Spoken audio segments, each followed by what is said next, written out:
Armando, te estamos esperando. Es muy difícil decir algo de Maradona teniéndote a vos sentado acá. O sea, no, sería una ofensa.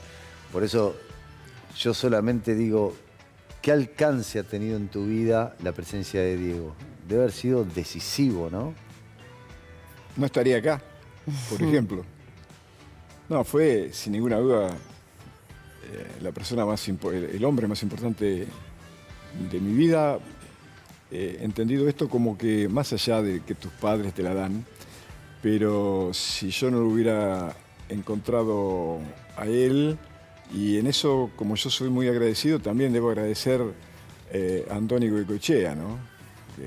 Claro, porque fue que lo lastimó. Que le rompió el tobillo, y eso fue la razón por la que Diego entonces decidió esa descabellada idea de tener un preparador personal. No existía, como bien lo decías, ¿no? Por eso, un día en un restaurante de Madrid, estando junto con César Menotti y con Ángel Capa, entraron dos tipos grandotes chorreando agua porque estaba lloviznando, con sus capotes de cuero.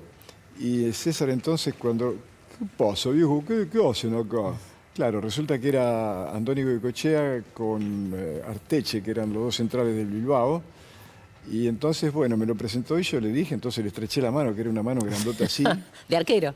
Claro, y le dije, le agradecí, le dije, mira, no sabes el tiempo que hace que quería agradecer lo que hiciste por mí, ¿no? Esa es una interesante historia, yo no sé si la has contado muchas veces. ¿Cómo llegaste vos a Diego? ¿Cómo fue ese primer contacto? No, el primer contacto fue el 28 de junio del 83. Yo, que había sido autorizado por César Menotti para presenciar los entrenamientos del Barcelona, porque era una de las razones fundamentales por la que había ido, ¿no? ¿Usted estaba formando? Sí, había tenido ya 10 años de experiencia en Rivadavia de Lincoln, en Atlético Quiroga, el partido de 9 de julio. Los jugadores, en definitiva, son todos iguales, lo que cambia es el decorado y la calidad de los mismos. Pero yo me sentía que algo me faltaba, y era eso de que por ser hijo o nieto de los Barcos siempre miraba la posibilidad de ir hacia esa Europa de la que tanto se hablaba, y sobre todo en fútbol, y tampoco se conocía. Y entonces elegí que Menotti estaba ahí porque era el técnico que más me había seducido, sobre todo por la concepción ética que él tenía del hecho deportivo, cuando decía que el fútbol tenía que ser una maravillosa excusa para ser feliz, pero que además, si bien ganar era importante, para eso se compite, mucho más importante son los medios que se utilizan para lograr los fines. Y eso es para el fútbol como para la vida. Claro. ¿No es cierto? Que la trampa es una porquería. Así que ese día estaba esperando que abrieran la puerta para presenciar el último entrenamiento antes de la final de la Copa de la Liga, partido de vuelta contra el Real de Madrid, de aquel que ganó en Madrid con ese gol que Diego parte de la mitad de la cancha, que estaba... hace un momento. Se frena y pasa de largo el jugador y se mete completo y todo, ¿no? Y en ese momento hacía un calor infernal, y yo estaba a la sombra de una de las columnas de ese coloso que era el Nou Camp. Yo me había ido de Lincoln. Claro. Y de pronto se escucha el rumor de un coche y entra en la inmensa playa de estacionamiento que estaba desierta, bajo un sol también abrasador, y hace toda una maniobra histérica, como tenía su manera de manejar, frena de golpe, salta. Yo siempre digo, con esa agilidad de rana que tenía 22 años, era un nene, pero ya habían puesto sobre sus hombros, sin que nadie lo preparara, todas las expectativas de un mundo y de muchos... 18 cajas fuertes le habían puesto sobre la espalda. Claro, pero muchos de los que le exigían eso a él eran los que cuando estaba en Fiorito le pasaba lo mismo, o le hubiera pasado lo mismo que a Carlitos Tevez, claro, a Ariel Ortega, a Juan Román Riquelme, al Kun Agüero. Si no hubieran tenido capacidad para jugar al fútbol, ¿qué te crees? ¿Que alguien hubiera ido, algún presidente, a golpearle la puerta para ofrecerle alguna solución, o algún papa para llevarlo al Vaticano? Así es hipócrita el ambiente. Pero entonces bajó del coche y quiso abrir el picaporte y empezó a tirar. Y a mí me dio risa, porque era de manera histérica. Entonces le dije desde unos 10 metros, todavía no me había descubierto: ¿viste, Diego? Después dicen que a que madruga Dios lo ayuda. La primera vez que llegas temprano y está la puerta cerrada. Entonces él se giró, me descubrió y vino sonriendo con los bucles para un lado para otro. Tenés razón. ¿Podés creer que sea tan verde yo?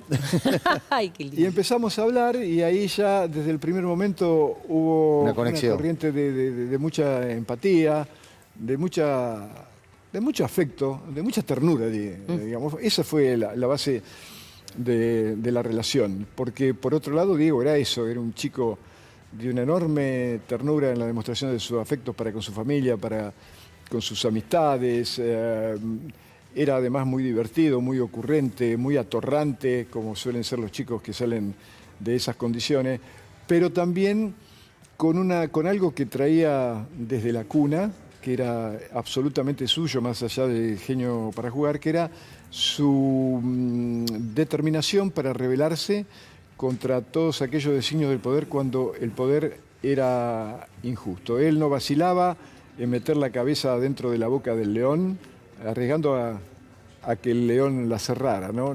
Bueno, no le pasó eso. El poder eligió afilar ese serrucho después para cortarle las piernas, porque antes o después la iba a pagar, porque es el miedo, el argumento con que la sociedad de hoy también es manejada. Y en eso también yo digo que hay que tener mucho cuidado con lo que pasa con el fútbol de hoy, porque así como Marx dijo alguna vez que los sistemas siempre buscan argumentos para manejar a los pueblos, para dominarlos, también lo dice Noam Chomsky en uno de sus 10 puntos de la manipulación de las masas.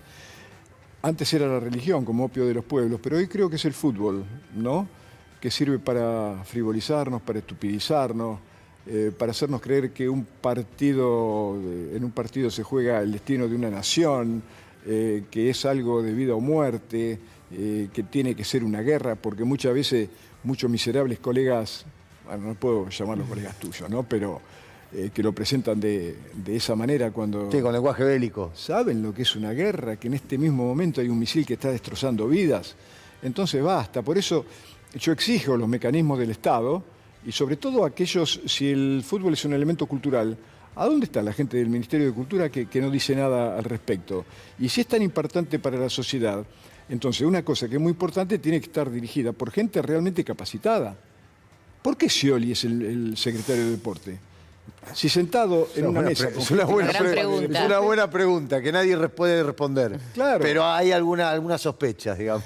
Y bueno, sí, bueno, pero entonces estamos siempre, ¿qué? ¿Hizo algún curso o hubo algún examen de capacidades para elegirlo? No. No, al presidente parece que tampoco, pero bueno.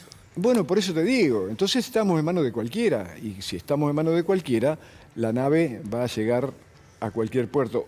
Es más, es muy posible que naufrague antes de llegar a ninguno, ¿no? Así es. Muy bien, vamos a pasar a otro tema.